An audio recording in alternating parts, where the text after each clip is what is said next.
연방대법원에서 낙태금지법을 계속 유지하는 것으로 판결을 내렸었죠. 저희가 지난주에 이 보도를 해드렸었는데, 대법원에서는 텍사스주에서 만들었던 낙태금지법, 이른바 이제 심장박동법이라고 하는 그것을 계속 유지시켜주는 것으로 했고, 대신에 그 심장박동법이 민사소송을 걸게 되어져 있는 부분에 대해서 이제 민간의 낙태 시술업자들이 불리하게 법적으로 불리한 입장이 되어서는 곤란하기 때문에 이 법 때문에 내가 억울한 처벌을 받게 돼서는 안 된다라는 취지에서 주 법에 대한 소송을 제기할 수 있게끔 그렇게 소송을 허용해주는 그런 판결을 내놓았습니다.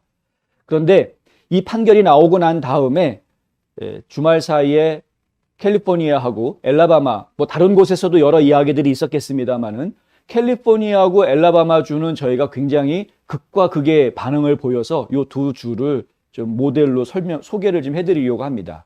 낙태금지법의 취지를 좀 간단하게 말씀을 드리자면 6주 이상 되면은 임신한 지 6주 이상 되면은 아무리 그 이유가 어떻든 간에 되도록이면은 낙태를 못하게 하는 게 법입니다. 낙태를 시킨다고 하더라도 특별한 사정이 있어야 됩니다. 뭐 예를 들면 생명이 위독하다거나 이런 특정한 예외 조항이 있어야 되는 것이고요. 과거의 예외 조항으로 인식하고 있었던 근친상간이라든가 강간을 통해서, 그러니까 원하지 않는 아이가 생겼다라는 이유로 낙태를 할 수 있었던 과거의 예외 조항이 있었습니다만은 지금 텍사스 주법에서는 그런 예외 조항이 인정이 안 됩니다. 그러니까 6주 이후면, 6주 전이면은 그런 조항들에 따라서 예외 조항에 따라서 낙태 시술을 받을 수가 있는데 6주가 지나면은 그런 예외가 적용이 안 됩니다. 굉장히 엄한 법이죠. 이와 유사한 법이 사실은 엘라바마주에서 먼저 나왔었습니다. 지난 2019년도에 그런 법안을 만들었었는데 근데 그 당시에는 대법원까지 이게 항소가 올라가면서 결국은 엘라바마주의 이 낙태 금지법은 금지가 됐습니다. 완전히 이제 사용할 수 없게끔 막혀졌습니다. 그때는 법으로 집행을 하려고 했던 겁니다. 무조건 낙태는 안 된다라는 쪽으로 법으로 집행을 하려고 했던 것을 연방대법원에서 막았던 것인데요. 텍사스주 같은 경우에는 얘기가 좀 다릅니다. 텍사스주는 주정부에서 이것을 컨트롤하는 것이 아닙니다. 그러니까 낙태 시술을 못하게 하는 주체가 주정부가 아니고요. 민간인들입니다. 민간인들이 감시를 하는 시스템입니다. 민간인들이 보고 저 사람은 6주가 지났는데 임신한 사람인데 낙태 시술을 받았다. 그러면 신고를 하거나 아니면 소송을 제기하게 되죠. 저 사람은 낙태하면 안 되는데 낙태 시술을 받았다라고 민간인들이 소송을 제기하게 하고요. 이것은 민사소송으로 진행이 되게 되어 있습니다. 그리고 민사소송에서 죄가 인정이 되면 낙태 금지법이기 때문에 죄가 법을 어겼다라는 게 인정이 되면 벌금을 내게 그렇게 해놓았는데 그 벌금은 신고한 사람한테 가게 되고요. 건수당 10,000불 정도까지 이 벌금을 부과할 수 있게 이렇게 법안이 만들어져 있습니다. 그러니까 이것이 민간인들을 사찰하게 만드는 이런 시스템으로 해놓았다라는 점. 이것이 이제 법적인 어떤 그 규제를 피해 나갈 수 있는, 그러니까 수정헌법들을 헌법적인 문제들을 피해 나갈 수 있는 하나의 묘수가 되었던 것이고, 지금 이제 연방 대법원에서 판단할 경우에도 이게 주정부가 개인의 자유를 속박한다거나 선택권을 억압하는 그런 법이라고 할 수가 없기 때문에 함부로 이것은 위법이다라는 말을 못하고 있는 이런 상황이 된 것이어서 텍사스주의 이 낙태금지법, 심장박동법이라고 하는 것은 이건 어떻게 보면은 낙태를 최소화할 수 있는 새로운 하나의 시스템이 만들어진 것으로 그렇게 이해가 되고 있는 것이죠. 이것을 보고 캘리포니아의 뉴섬 주지사는 그러면 우리는 그와 똑같은 방식으로 총기 규제법을 만들겠다. 이제 이렇게 나왔습니다.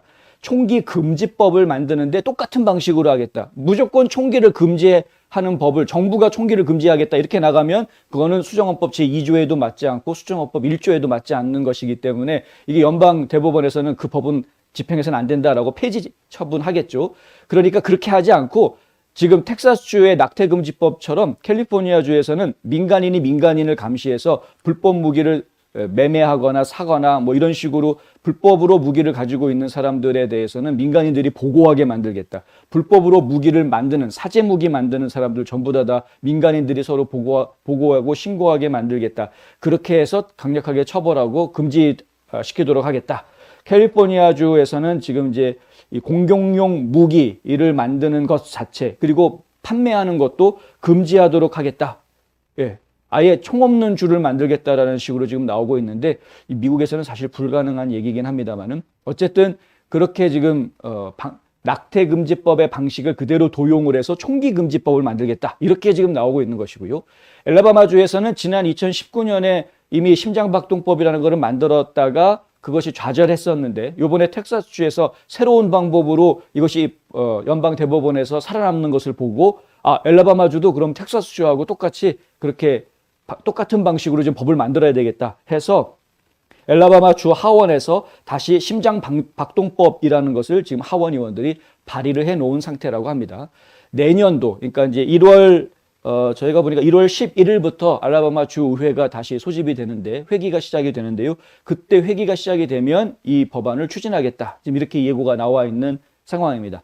민주당 쪽에서는 지금 이제 바깥 뒤집혔죠. 예, 알라바마 주의 민주당 쪽에서는 아니 지난번에 했다가 결국 막았는데 항소해가지고 소송 걸어서 막았는데 지금 또 텍사스 법을 그대로 따라가지고 법을 만든다고 하니까 지금 초긴장 상태가 되어져 있는 뭐 이런 상태입니다. 지금 미국 시민자유연합 ACLU라는 변호사 단체에서도 이것은 이제 기본적인 산모들의 권리, 생식권에 위배된다 해가지고 소송을 걸겠다라고 지금 얘기가 나와 있는 상태인데 소송을 거나 마나 이미 텍사스주에서 소송을 당해가지고 이 문제가 이미 지금 헌법을 위헌은 아닌 것으로 그렇게 헌법을 피해가는 것으로 얘기가 됐기 때문에 엘라바마주에서 똑같은 법을 만든다고 할 때 그것을 막을 방법은 별로 없어 보이기는 합니다.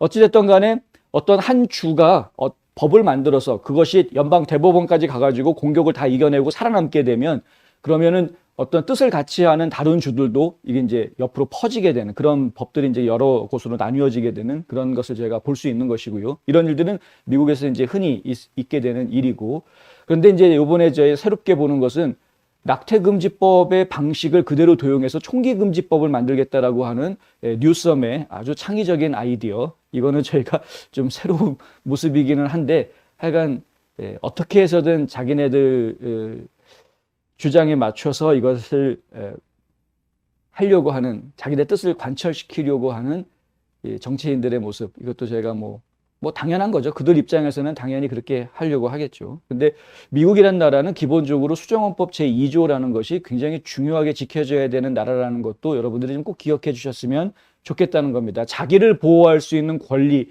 이것이 바로 수정헌법 제2조가 보장하고 있는 부분인데요.